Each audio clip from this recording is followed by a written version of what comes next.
Voz de Aruanda, a sua rádio de Umbanda. Essa é a rádio. Não saia da sintonia.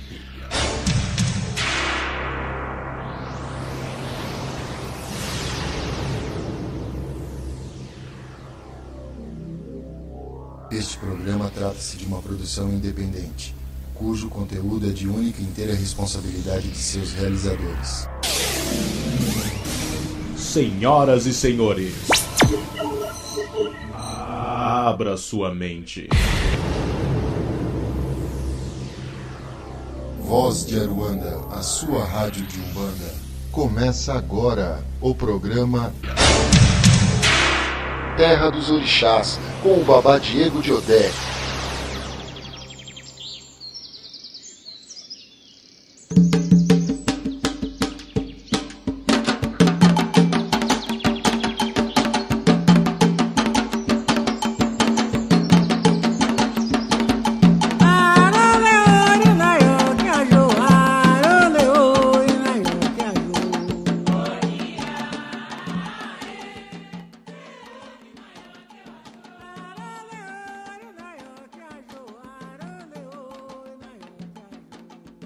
Boa tarde a todos os ouvintes da rádio Terra dos Orixás, do programa Terra dos Orixás, na rádio Voz de Aruanda.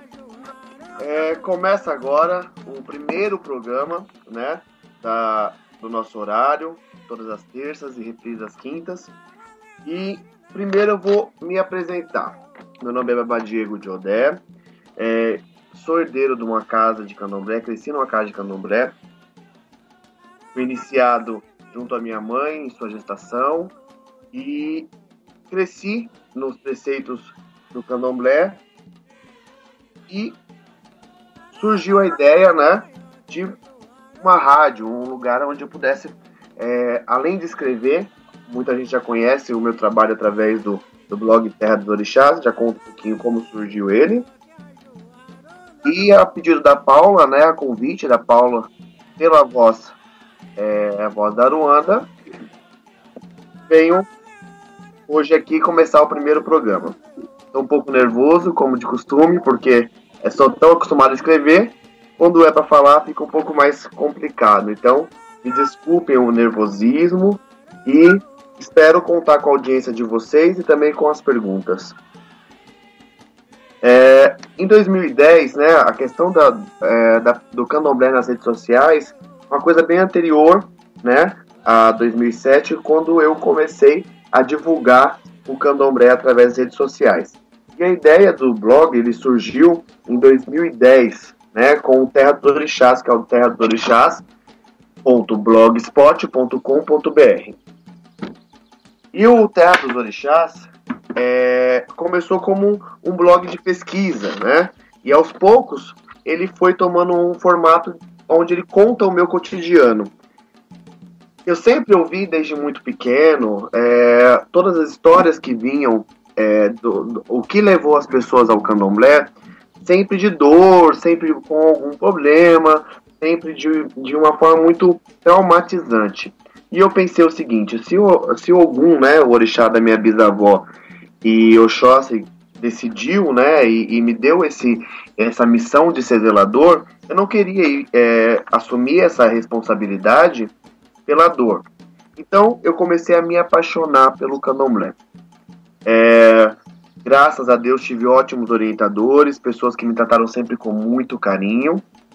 Então não foi tão difícil me apaixonar pelo candomblé, apesar de conviver com o candomblé. É importante, uma pessoa que é criada numa roça de santo, quem já viveu numa roça de santo, sabe que a gente vive muito a prática, né? Mas pouco a teoria, pouco se era explicado, né, antes. Graças a Deus, muitas casas vêm adotando uma postura diferente sobre conhecimento, a teoria, a questão da escrita, a oralidade, eu acredito que nunca vai se perder.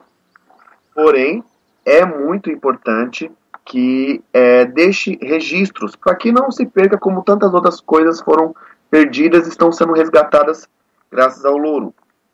Então, com o blog Terra dos Orixás, eu pude observar que existia uma carência muito grande das pessoas de santo, né, das pessoas de candomblé, sobre as dúvidas sobre o que é o candomblé, dúvidas básicas de como se comportar no candomblé, as situações do cotidiano, os desentendimentos do cotidiano, e eu comecei a dividir as minhas histórias, comecei a dividir as minhas dúvidas, os meus questionamentos, os meus desabafos, e em pouco tempo, em um ano, Terra dos Orixás já tinha mais de 300 mil visitações, né? E após o Orkut, né, que foi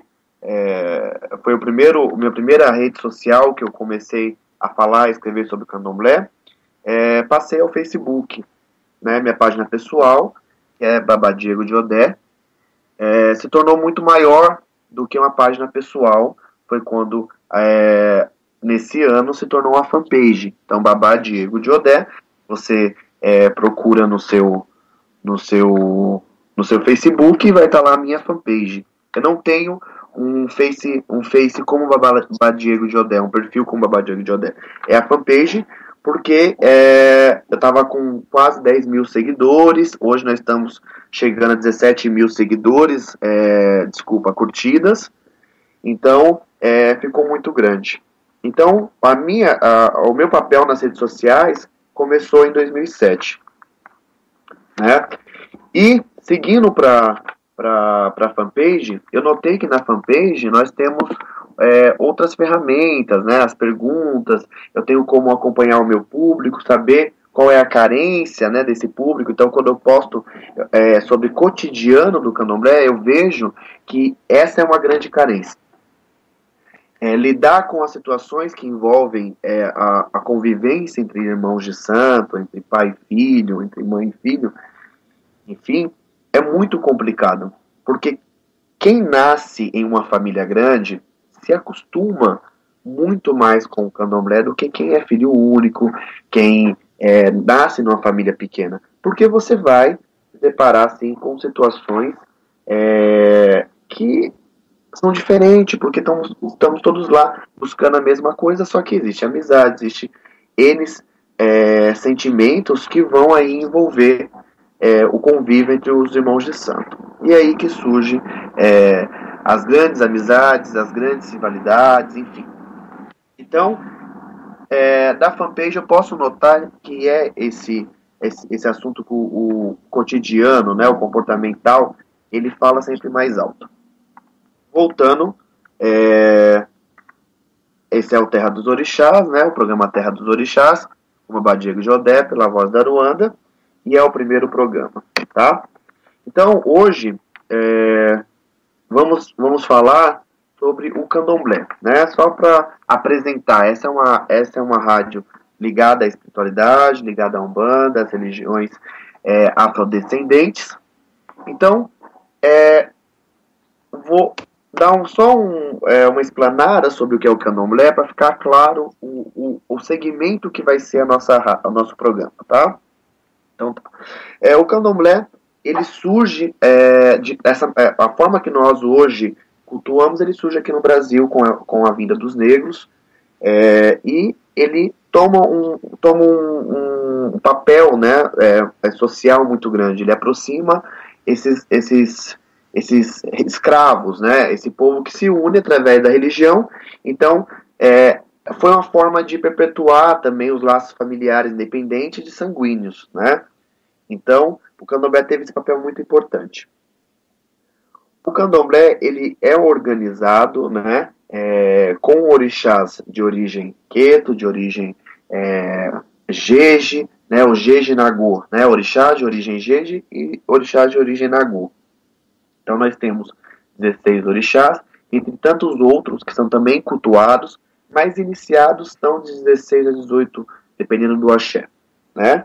Então, essa rádio direcionada ao candomblé Queto, o que não impede irmãos de Angola, irmãos de Efon, irmãos de Jeje estar participando, tá? E no que eu puder esclarecer, no que o meu conhecimento alcançar, eu estarei expondo a minha opinião, falando sobre o assunto que for abordado, né? Essa palavra Queto, ela se popularizou muito devido a questão do sucesso que as casas que tinham Oxóssi, né, Odé, o orixá Odé, também titulado como Oxóssi, né, que é um título, na verdade é o orixá Odé, como patrono.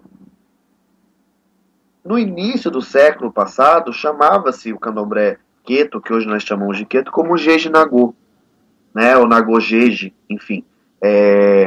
Escritores como Verger, Bastide, entre outros, citam o candomblé Nagô, falam o candomblé Nagô, né, o Jeje Nagô. Então, o Queto ele se popularizou por conta a origem do orixá Odé em Queto, né, na cidade de Queto. É um ponto muito importante do candomblé observar que as nações elas possuem seus próprios procedimentos. Mas eu acredito que nós louvamos uma ancestralidade. Então,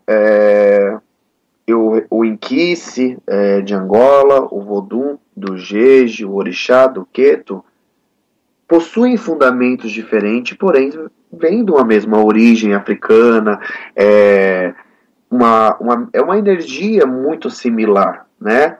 Eu acredito que essa questão da separação de nação, muitas vezes, nos faz fracos, né? Nos torna fracos perante a sociedade, porque segrega. Eu acredito que não há nenhum problema em um irmão de Angola visitar um irmão de Queto, visitar um de Jeje. Eu acho que as nações, elas precisam cada vez mais conversar entre si, se unir, porque nós somos uma religião segregada, né? Nós não temos um poder unificado, nós não temos um líder que nos represente, né? Cada casa tem o seu líder, o seu zelador ou sua zeladora, e esse líder ele responde por aquele axé, sendo que tem casas filhas, né? Então, é importante essa troca de informações, essa troca de visões, principalmente, para que a gente possa enriquecer cada vez mais a nossa vida, a nossa cultura, porque o candomblé ele não é só a nossa religião, é a nossa cultura, né? Quando uma pessoa do orixá usa o branco na sexta-feira, ele está ali expondo a sua fé, ele está ali mostrando que a religião não é só o que ele segue, mas a filosofia de vida dele, a forma dele se comportar é influenciado. Acho que em todas as religiões, a forma do indivíduo se colocar perante a sociedade, ela é marcante, né? Então, o candomblé ele tem um papel muito importante na vida do iniciado. Todas as religiões, elas vão dar os seus tabus, né? Elas vão impor as suas verdades, e no candomblé não é diferente. O candomblé é marcado demais.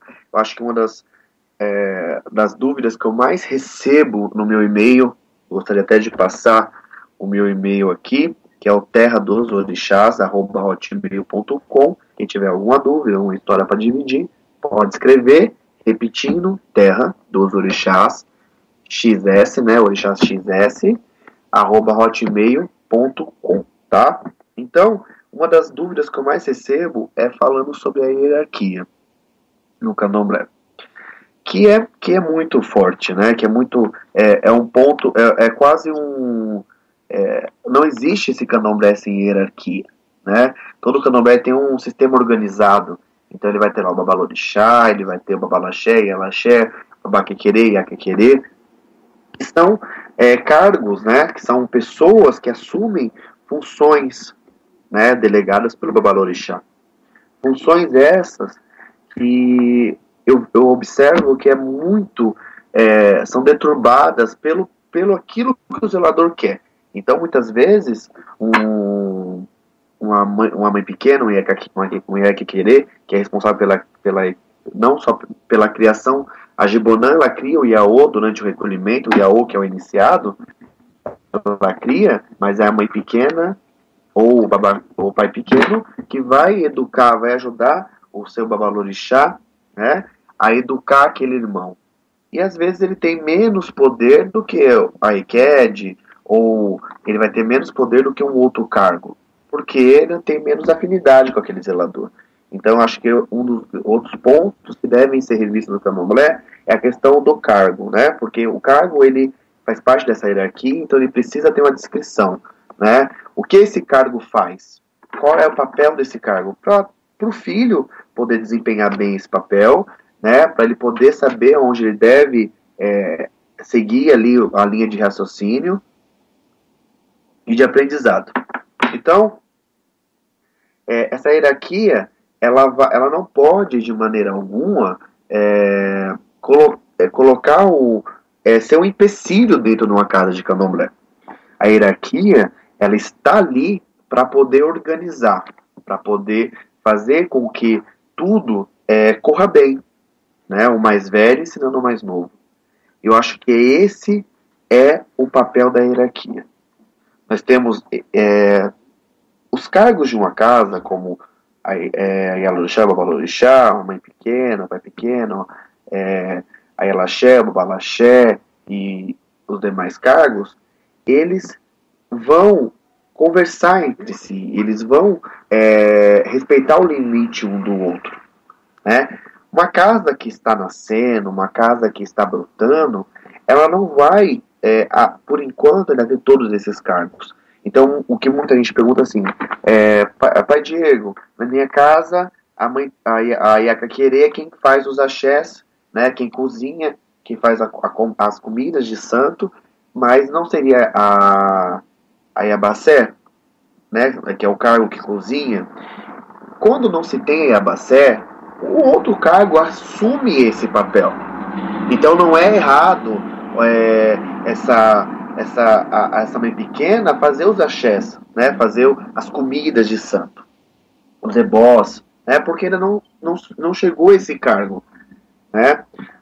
O que me deixa assustado, às vezes, e o que acontece em todas as casas, até na minha mesmo, a gente aprende também com a vida, é que deve existir um preparo para a pessoa assumir esse cargo, né? Deve existir principalmente em cargos tão delicados, como a Iabacé vai cozinhar as comidas de santo. Ela precisa saber como cozinhar as comidas de santo, né? Uma pessoa que não tem vocação para a cozinha, ela não pode ser Iabacé.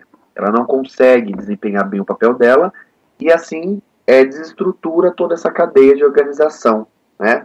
Então, é importante observar que o treinamento nas casas de santo, principalmente para quem vai assumir papéis de liderança, papéis de cargo, de poder, faz com que não caímos, né? Não vamos cair em tempo perdido, em retrabalho. É muito importante isso. Então, uma das primeiras coisas que eu gostaria de abordar é sobre a hierarquia. Exatamente porque é um ponto entre o comportamento, né, da questão de comportamento, é importante falar sobre a hierarquia, porque todo mundo tem aquela imagem que hierarquia é algo que está ali para humilhar, é algo que está ali para, de alguma forma, sujigar aquele filho de santo. E eu não conheço uma religião, pelo menos assim, é uma religião que faça mal, né? Porque a humilhação ela é ruim. É ruim para quem humilha, porque deixa exposto nessa humilhação a sua ignorância. Então você vê líderes, pessoas que têm seus 30, 40 anos de santo, praticando, quando ele humilha um filho de santo, ele expõe que aquilo tudo não serviu para que ele evoluísse, porque ele tá usando a força, a agressão verbal, a agressão física, né? Então, é complicado isso, né? É complicado porque a sociedade, ela nos cobra um papel muito importante, como zelador de orixá. A minha bisavó, no tempo dela, por exemplo, ela tinha muitas pessoas morando na casa de santo. Pessoas que recebiam café da manhã, almoço, janta. É filantropia, ela já praticava filantropia, né? Um filho de santo estava precisando de uma cesta básica, ela levava.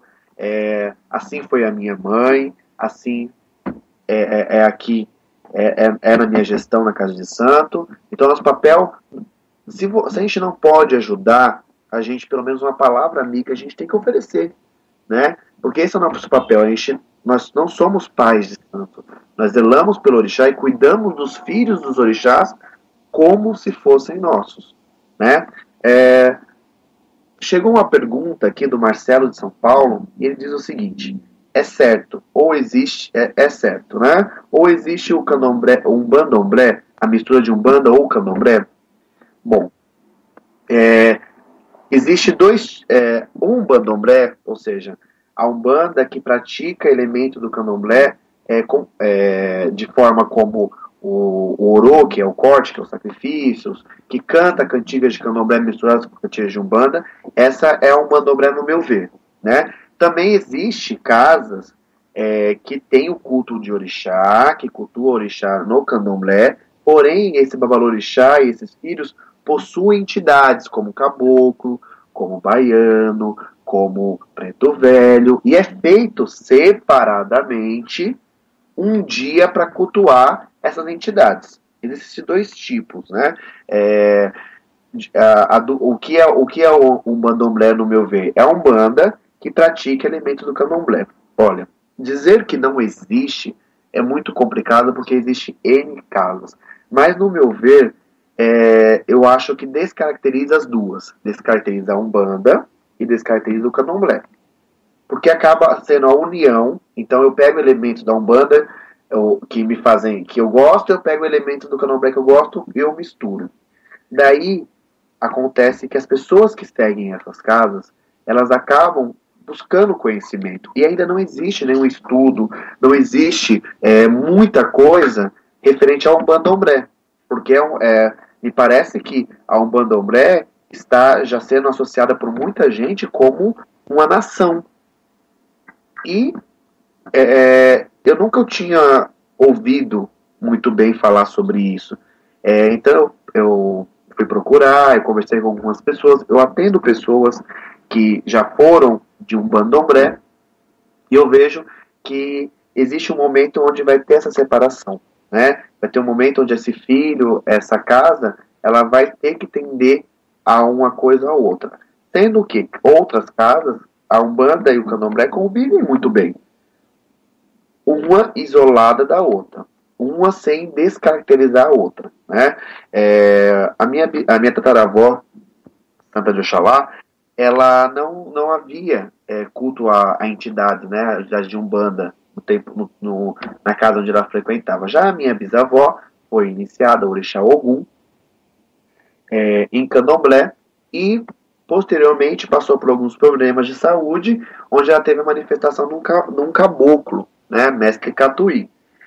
E esse mestre pediu para que ela sempre fizesse, né, pelo menos uma vez por ano, a festa dele. E assim é até hoje, né? Nós temos no dia 31 de dezembro, na virada, nós fazemos o toque do mestre Catuí, que é em homenagem a essa entidade que chegou na minha família. A minha mãe, ela também teve incorporação de entidades, mas antes de fazer o santo, minha mãe teve incorporação aos 14 anos e fez o santo aos 16. E eu também tive incorporação, né? A única entidade que eu recebo é essas 7 facadas. Eu cuido da Mulambo, que é uma entidade ancestral minha, né, da parte do meu pai, que não é de candomblé, enfim. Essa entidade acompanha a minha família, né?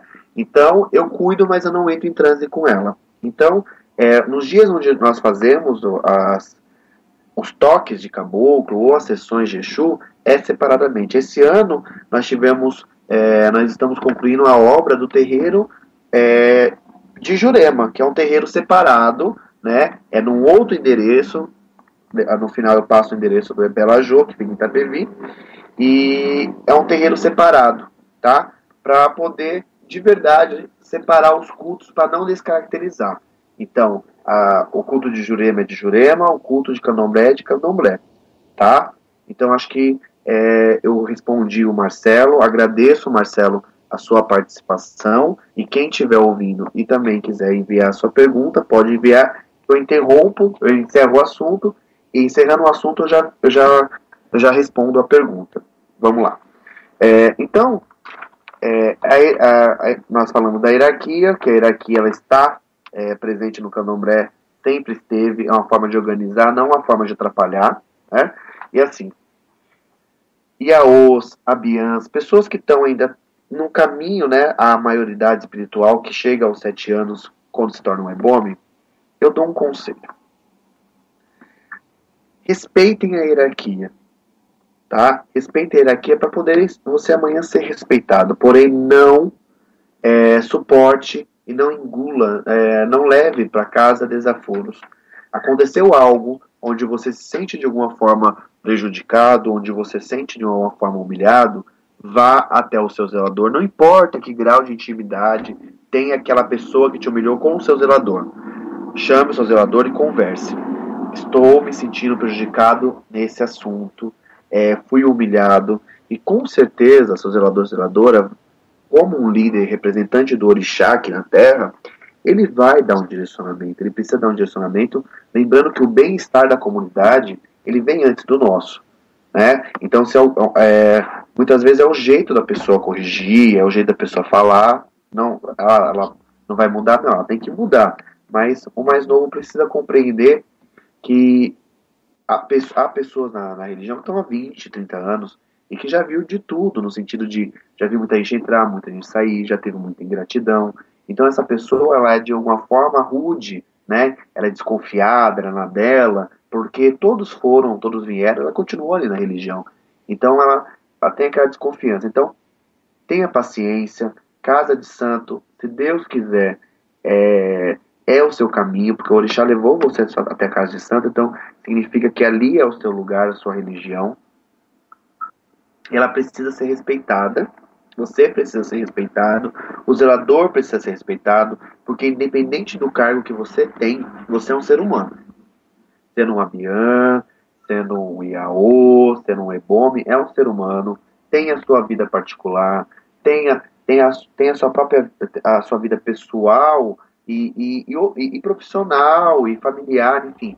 A religião ela é um dos campos da nossa vida. Há pessoas como zeladores de santo, como ebomes que se dedicam unicamente ao candomblé, e aí sim, acaba que o candomblé sendo a sua família, sendo a sua forma de viver, a sua forma de ganhar seu pão de cada dia. Então, por quê? Se dedica unicamente a essa religião, né, a sua religião. Então, entendam, os mais novos, os mais velhos. Eu sempre fui uma pessoa que sempre briguei pelos outros, no sentido assim, eu acho que é a questão mesmo de Oxóssi, né? Oxóssi sempre protege a comunidade. E eu sempre, de alguma forma, estive protegendo a comunidade, né? Protegendo as pessoas que não tinham poder de voz ou pessoas que não tinham como se expressar. Mas eu vejo que nós precisamos aí colocar a hierarquia, né, os mais velhos, os mais novos, a experiência dos mais velhos e a força dos mais novos. Eu acho que esse é o casamento ideal. Bom, eu tenho uma pergunta, tá? Na verdade, essa pergunta ela veio anônima pelo e-mail. J. Lima, tá? O nome a pessoa se identificou como J. Lima. Mas a sua religião é de Deus? Ele perguntou isso, né? Então, assim, sim. O nosso Deus se chama Olorum, assim como o Deus do islamismo chama Allah, assim como o Deus... cada povo vai identificar o nome de Deus, e nós temos Deus como Olorum. Mas ele nos colocou aos cuidados dos orixás, que são nossos intermediadores. Então, Oxóssi é a porção de Deus que vive dentro de mim, né? Então, Deus colocou aí o orixá para ser o seu, não olheiro, que é uma palavra estranha, né? Colocou para ser o seu cuidador, né? Cuidar daquele filho, né? Os orixás, eles são as divindades da natureza, né? Ou seja, são mais próximos, né? De nós, né? A natureza, ela nos abraça desde do nosso primeiro contato, né? A gente já sai da barriga da mãe, a gente tem contato com o ar, dentro da barriga com a água. Então, nossos deuses, eles são vivos porque são elementos da natureza, né? São orixás e que se eternizaram, né? Que se fundiram com a natureza, né? Se encantaram com a natureza. Então, são nossos cuidadores, né? Oxóssi, para mim, que é o meu orixá, ele é o Deus que eu preciso, né? Ele é aquele que eu conto as minhas angústias, é aquele que eu peço entendimento, é aquele que eu converso mesmo com ele, né? Não converso como converso com uma pessoa comum, que eu acho que é hipocrisia de um zelador falar que tem esse contato com o orixá tete a tete. Não, não é assim. A conversa com o orixá vem através dos seus sinais na nossa vida, né? Do vento que ele sopra, a direção que ele sopra na nossa vida. Então, e além disso, a palavra do orixá também vem através da sua mitologia, né? As suas lendas, suas itãs, elas vão contar de maneira animada, né? De maneira que envolva até mesmo outros orixás, situações que você vai ter que lidar na sua vida. Então, assim, quando uma lenda conta, né, que Ogum, após retornar, teve o seu povo em silêncio, e ele mesmo tinha ordenado que esse povo fique em silêncio. Ele acaba matando a sua tribo e depois indo, né, se afundando na terra de vergonha. Isso, na verdade, você tem que pegar o que essa lenda diz, né? Não como a história, mas por trás da história existe entre linhas que são muito importantes, né? Uma pessoa de Ogum, ela tem que tomar muito cuidado ao dar ordens, né?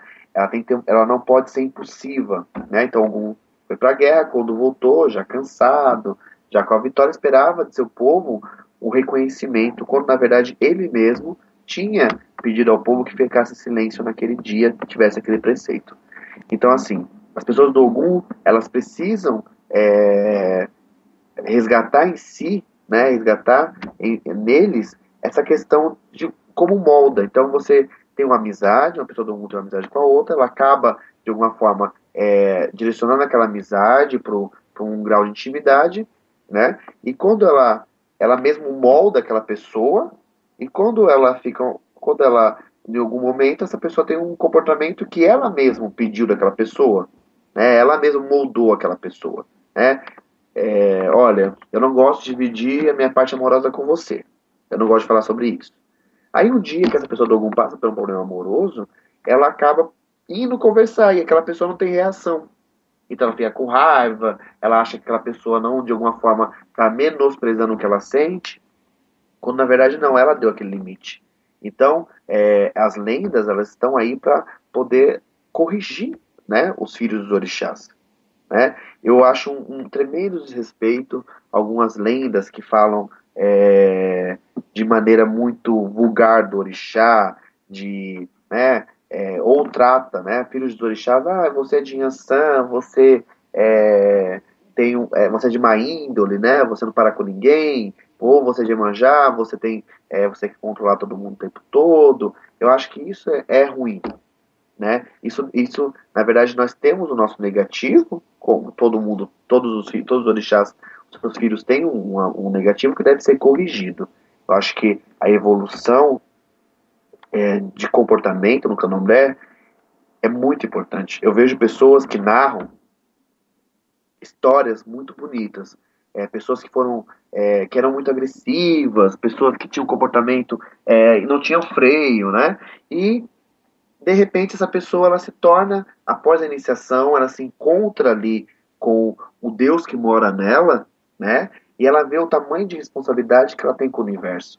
Então ela vai precisar ser mais calma, ela vai precisar ser mais paciente.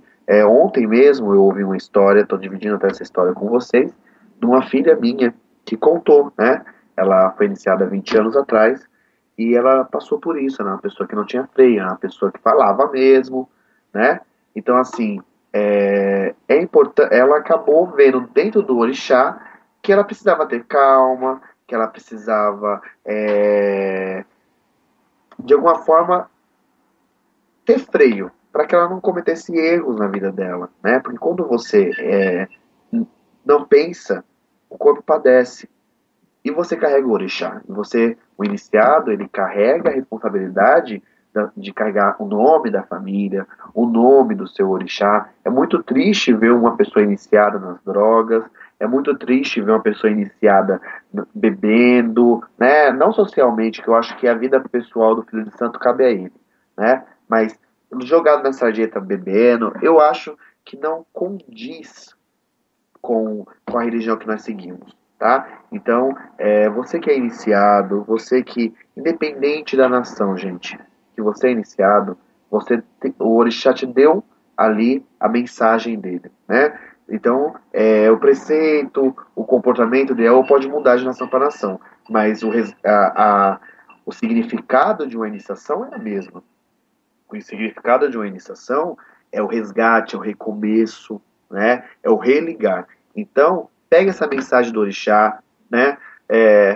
Ter vaidade é normal, uma pessoa que é iniciada, ela acaba assim, vai descendo, entendeu? Ela precisa corrigir isso, mas assim, deixe um pouquinho a vaidade de lado e coloque os pés no chão, né? Porque se você não coloca o pé no chão, você acaba de alguma forma sendo boicotado por você mesmo, né? Você faz seu santo, você acha que agora você brilha no escuro e você voa. Então, assim, não. Você é iniciado no orixá, você tem mais responsabilidade, a sua responsabilidade é bem maior, porque você carrega o seu orixá vivo. Então, pé no chão, né? Busque sabedoria, busque aprender, porque o orixá, olha, eu já vi muitos milagres no candomblé, né? Eu sou uma pessoa que tem uma formação administrativa, eu sou uma pessoa que desde os 15 anos sempre trabalhou, né? Graças a Deus, o Oxóssi me deu a oportunidade de ser designer gráfico, o Oxóssi me deu a oportunidade de estar em postos sempre altos, né, profissionalmente, sempre à frente até mesmo da minha capacidade naquele momento. Então, assim, o candomblé que eu acredito, ele é um candomblé que nos coloca para frente, que nos faz evoluir em pensamento, prosperidade. E prosperidade, gente, cada um tem a sua, dentro daquilo, da energia que você veio aqui para fazer, né? Eu acho que a prosperidade está muito mais ligada ao Ori, ao culto ao Ori, do que até mesmo ao culto ao orixá, né? Então, assim, o que você enxerga como prosperidade? Uma pessoa que ela ganhe 500 mil reais por ano e ela não tem saúde, ela não goza disso, ela não tem prosperidade. Então, prosperidade, ela é muito singular, tá? Então, busque o orixá para melhorar você, né?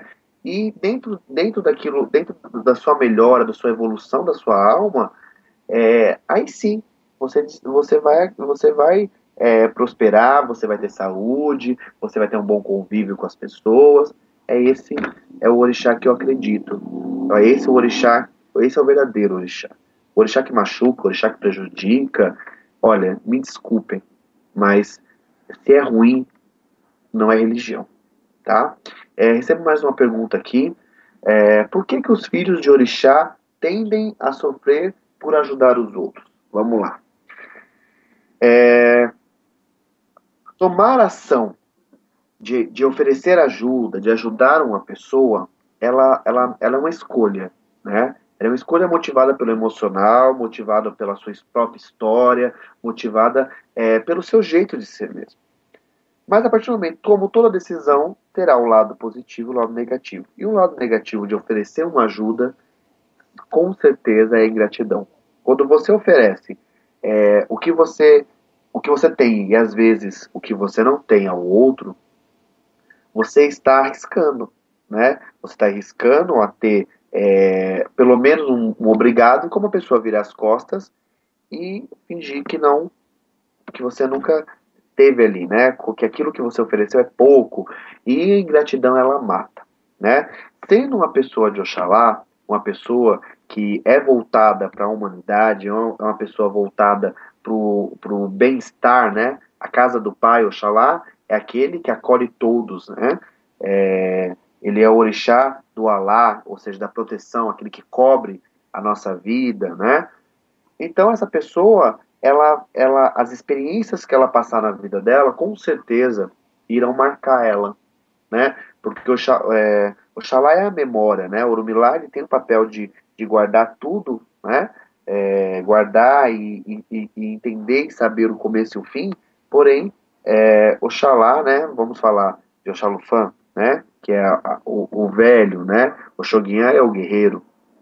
Independente seja um ou outro, porque a pergunta não especifica, mas assim, os orixás funfuns, eles são ligados, né? Oxalá, Oxalufã, desculpe, Oxoguian, Airá, Oranian, Obatalá, enfim, todos os orixás funfuns, eles são patronos da criação. Então, eles são muito ligados à humanidade. Então, essa ingratidão, às vezes, é o que mais machuca, né? Não é, muitas vezes, né? Não é na maioria das vezes, a pessoa não te pagar. Então, de uma forma. Então, assim, eu ajudei a pessoa, quando eu precisei, ela me ajudou. Não, a gratidão, né? De falar assim, muito obrigado. Poxa, ninguém faria isso. Né? Você fez isso. Eu acho que o reconhecimento, ele faz parte da gente. Dizer que você faz algo sem esperar em troca, eu não acredito. A gente espera, pelo menos, no mínimo, o respeito daquela pessoa, no sentido de não prejudicar. Há pessoas, todo nível de hierarquia escreve para mim. Eu agradeço até mesmo aos zeladores, às zeladoras, meus ebomes, pessoas mais velhas de santo do que eu, pessoas acima de 30 anos de santo, que escrevem para mim falando assim, Pai Diego, o que está acontecendo? As pessoas não têm mais gratidão, tudo que a gente faz parece que não é nada.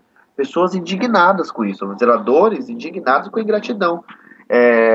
Há um mês atrás eu recebi uma pessoa que veio de outro estado em casa, e essa Yalorixá falou para mim, eu estou largando tudo, gostaria de saber se o senhor vai uma vez por ano apenas para poder fazer as coisas do meu orixá, porque eu estou largando uma casa de santo com 60 filhos ativos, porque eu não aguento mais a ingratidão. Eu aconselhei ela, graças a Deus ela vai tocar aí o candomblé dela. Então, eu vejo que tudo está muito rápido. O acesso à informação hoje é bem maior.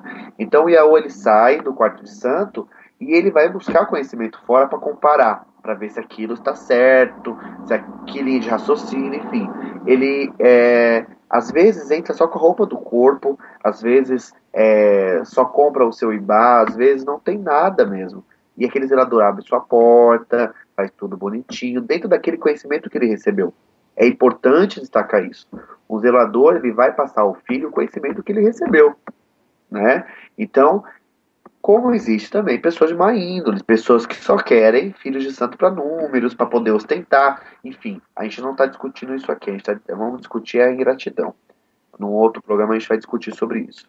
Mas assim, a ingratidão, ela é o ponto que mais machuca uma pessoa de Oxalá, né? A ingratidão, a questão de não receber pelo menos o respeito daquela pessoa. Pior ainda é a pessoa que você ajuda, você vai lá e essa pessoa ainda prejudica, ou seja, além de não agregar nada, além de não contribuir, essa pessoa ainda te prejudica, como é o caso de muitos e muitos zeladores que me escrevem e contando, né, que o filho de santo chamou a polícia, que o filho de santo agrediu alguém dentro da casa, e assim, gente, geralmente, em 80% do caso, a situação que leva a tudo isso é muito pequena. É um grão de areia que vira uma bola de neve. Então, assim, por isso que eu sempre digo, não alonguem situações. Começou a situação, na hora você encerra ela, conversa, porque se alongar, vira uma bola de neve. Bom, vamos seguir para o próximo assunto, que é por que raspamos a cabeça, né? Essa é uma questão muito delicada. É uma questão também que entra na questão anterior do Bandomblé, né? Que as pessoas, elas dizem que optam pelo Bandomblé muitas vezes, porque não há essa necessidade de raspar, enfim. Mas vamos falar sobre raspar a cabeça. Raspar a cabeça nasce como um ato de renascimento mesmo, de você abdicar da sua vaidade. Mas também era uma questão de higiene, né? Era uma questão de no meio do mato, sujeito a carrapatos, a piolhos, é usado o sangue, o egé, então aquilo tudo causava um desconforto muito grande, até mesmo poderia causar doenças. Então, nasce como uma questão de higiene. E o contexto que nós seguimos é o contexto de nascimento. Há pessoas, o Ogã e Ked, que é confirmado, ou seja, ela nasce com o destino de servir o orixá dentro do seu cargo, essa pessoa ela não tem a cabeça raspada, né? Ela não passa por esse ato porque ela já não é que o grau dela é maior ou menor do que ninguém. A função dela religiosa é diferente do Iaô. A pessoa, existe 3 casos que são muito polêmicos, né? A questão do abicu, né, que é a criança que nasce para morrer, onde a mãe falece no parto, ou nasce ou o gêmeo mais velho morre. Então, essa questão do abicu, dele não raspar, né, ou dele ter uma ancestralidade de abicu, ou seja, o jogo de búzios, os mais velhos identificam que tem essa ancestralidade, né, nas cordão umbilical em volta do pescoço, enfim. Essa pessoa, ela não é raspada, muitas vezes, porque ela já é iniciada logo depois do parto, né? Assim como o abiaxé, que é a pessoa que a mãe, durante o recolhimento, ela entrou para fazer o seu santo, para raspar, grávida, e essa criança partilha de todos os axés. Porém, essa criança, ela vai precisar dar continuidade nas obrigações, né? E o correto, né, dentro do meu... Eu falo que é o correto porque isso aconteceu comigo, né? A minha mãe entrou para fazer santo por doença, já estava no 5º mês de gravidez, então foi feito os procedimentos, porém sempre foi me explicado que nos meus 7 anos eu ia precisar raspar, porque para ser zelador você tem que oferecer aquilo que você ganhou. Então, assim, a sua mãe foi raspada. Então, o que deu respaldo à minha iniciação, aos anos que eu tenho de santo, é Oxum, né? Minha mãe é iniciada em Pondá e ela me carregou. Então, assim, nos meus 11 anos eu tomei obrigação, nos meus 15, nos meus 18, nos meus 20. Então, é importante não criar, de certa forma, essa coisa da regra. O abiaxé já nasceu feito, pronto, vai pra roda, bota o mocã e acabou. Não, existem procedimentos a serem feitos, porque assim, a gente não tá aqui julgando o que os outros vão dizer. Porque de axé para axé, infelizmente, as pessoas vão criticar o que um ou outro fizer. Isso já faz parte do cotidiano do candomblé. Graças a Deus as pessoas vêm respeitando muito mais isso, né? Mas essa criança vai passar procedimentos e nos 7 anos dela, para alcançar a maioridade espiritual, ela vai ter que resgatar esse ato, né, que ela estava na barriga da mãe, que é raspar a cabeça, carregar os quelês, tudo direitinho para ela poder não faltar nada na vida dela. Porque o importante não é o que os outros vão dizer, é a vida desse filho de santo. Então não adianta fazer para todo mundo achar bonito, achar assim, não, tem que raspar porque senão o povo vai falar. O que o povo vai falar de qualquer maneira, né? Quem tiver que falar, quem tem má índole, quem faz comentários nocivos a outras pessoas, vão falar de qualquer jeito. Então não é isso. É questão mesmo de dar caminhos a essa pessoa. Então é o caso do abicu, o caso da biaxé e o caso que eu relatei anteriormente, que é do Ogã e da Iked confirmado, que também não vão raspar na iniciação. Então, é muito difícil principalmente para a mulher, né? Para a mulher, ela raspar a cabeça, é delicado, né? Ela acordar de santo, sair do transe do orixá e passar a mão na cabeça, dá uma dor, porque eu sei que a vaidade da mulher está no cabelo. Eu tenho muitas filhas e eu sei que 80%, o engraçado é que assim, 80% das mulheres, quando chegam ao ponto de falar assim, não, eu vou iniciar, já se preparam antes, já psicologicamente, a mulher ela é muito adaptável, né? Ela se adapta muito fácil. Então, mas eu sei que é um grande passo. E você que é mulher, você que de alguma forma chegou ao candomblé, vale a pena, né? Passa rápido, é um ano, entendeu? Um ano seu cabelo já tá bonito. E faça, mas faça de coração, não tenha dó não, tá? Porque é pelo seu orixá, pela sua alma. Então, faça assim. Bom, chegou uma pergunta da Jéssica Tavares. Muitos livros e muitas pessoas comentam sobre pessoas que já nasceram feitas no candomblé. Você acredita nisso? Quem são essas pessoas? Como lidar com isso dentro do Ilê? Bom, essa pergunta ela fala sobre o que nós estávamos falando há pouco, né? Que é a questão do Abi Axé. Abi, nascer, né? Axé, nascer com Axé. Existem fundamentos para essa pessoa nascer feita, né? Essa coisa do a pessoa que entra um pouco no kardecismo, né? Que essa pessoa tem um resgate que na outra vida ela era feita, que ela era iniciada e ela carregou esse Oxum para cá. Então, eu já ouvi essa teoria, tá? Mas eu desconheço, eu não acredito nessa teoria. Na verdade, o Abiaxé, para ser um Abiaxé, um nascido feito, ele precisa ter uma aproximação muito grande com o orixá durante o seu nascimento, sua gestação. Então, uma iniciação, uma obrigação de 7 anos, ou uma outra obrigação onde a pessoa tenha carregado tudo de um Iaô. Ou seja, tenha tido Oxum, tinha sido pintado, tenha carregado o Mocã, dentro do Candomblé Queto, tá, gente? Onde ele tenha carregado tudo que essa criança acaba herdando, né? Mas existem procedimentos que são feitos dentro do quarto de santo, com essa gestante, para que essa criança também, para que dê mais axé a essa criança, né? Para que essa criança não tenha tanta cobrança, enfim. Existem fundamentos que são feitos para essa criança, né? Não é, nasceu, olhei para a cara, é bem feito. Não é assim que funciona, tá? Essa criança tem que ter passado por isso. Bom, essas pessoas chamam a Abiaxé, né? E lidar com essas crianças dentro do barracão, essas crianças que eu digo porque geralmente a mãe já era religião e a mãe continua. Tem pessoas que a mãe se afasta, depois voltam. Aí você tem que resgatar isso através do jogo de búzio. Identificar um Abiaxé não é fácil. O zelador tem que ter conteúdo, tem que ter vivência, tá? Porque senão muitos, eu não sei se foi realmente Abiaxé, vou lá e vou fazer o santo de novo.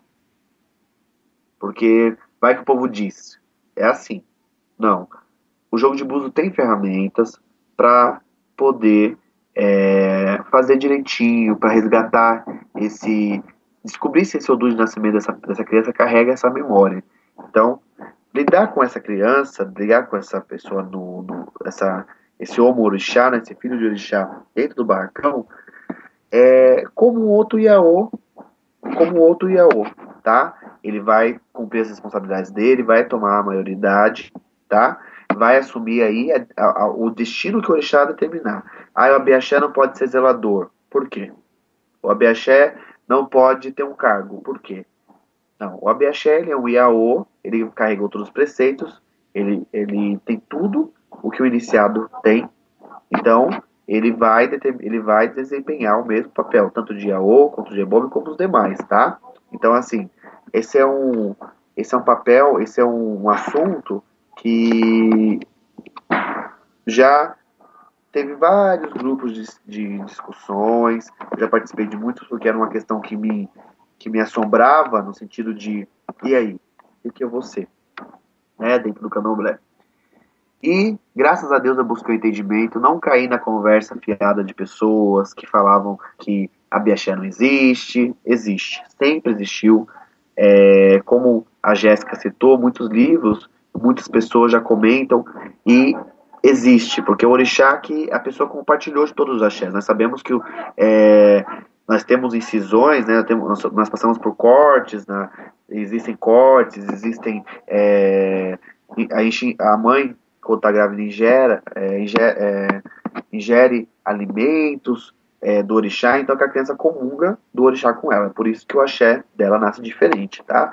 Mas geralmente são pessoas com muita sorte, geralmente são pessoas que carregam um axé bom, tá? Então, assim, todo abiaxé que eu já conheci, na minha casa eu tenho um abiaxé já com seus 50 anos de orixá, com 50 anos de iniciado, né? Tenho um casal de gêmeos que foram iniciados, a mãe de Iemanjá, e ela foi iniciada grávida. Então, eu já lidei com essa situação de várias formas. E eu sei que existe, é uma energia muito bonita, mas é uma energia que precisa ser bem cuidada, né? Não adianta, sou feito, eu vou seguir minha vida como se nada tivesse acontecido, porque eu já nasci feito. Não, vai ter que ter em dobro a responsabilidade, tá? Pelaquilo que carrega. Então,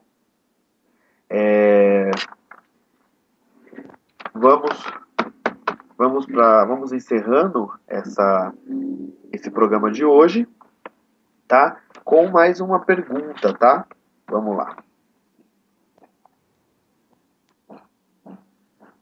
Bom, como sempre, perguntas bem delicadas, né? Devem ser dos meus irmãos evangélicos, que adoram a nossa religião, adoram a Umbanda, adoram o Candomblé, né? Que sempre estão aí em contato, né? Mas vocês idolatram o diabo também? Isso vem da mocinha de Juazeiro, tá? Bom, o diabo é uma figura da mitologia cristã, né? Nós não temos essa força, né? Essa entidade dentro do Candomblé, tá?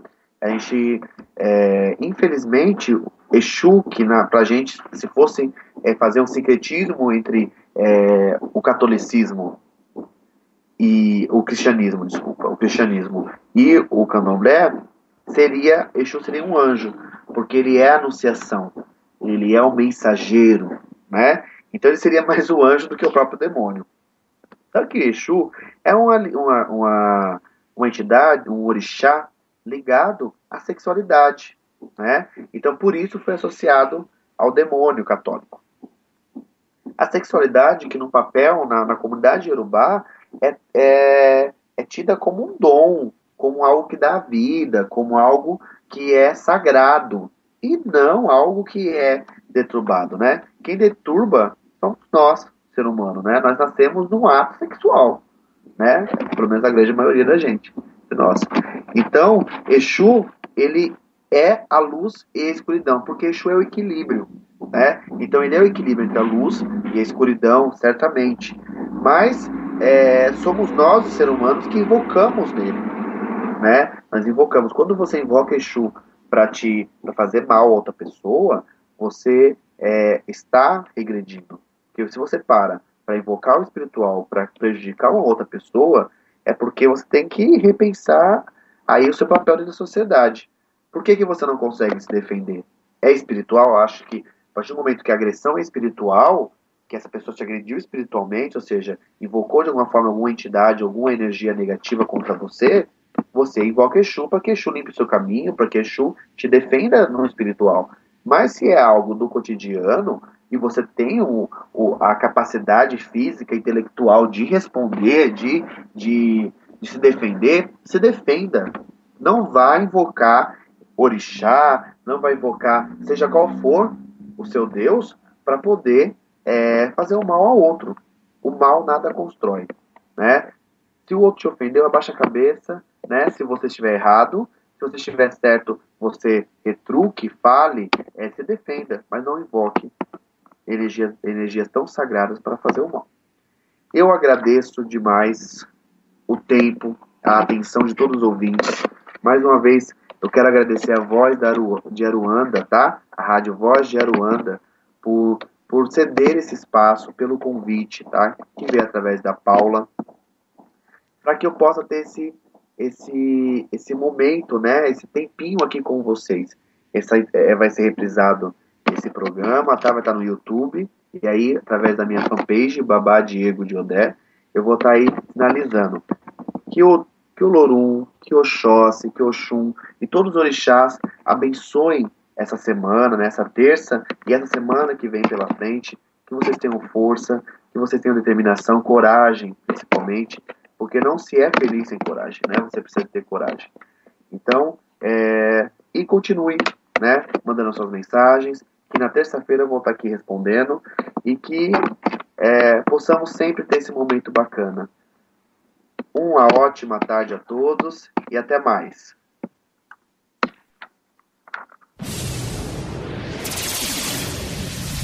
Voz de Aruanda, a sua rádio de Umbanda. Essa é a rádio. Não saia da sintonia.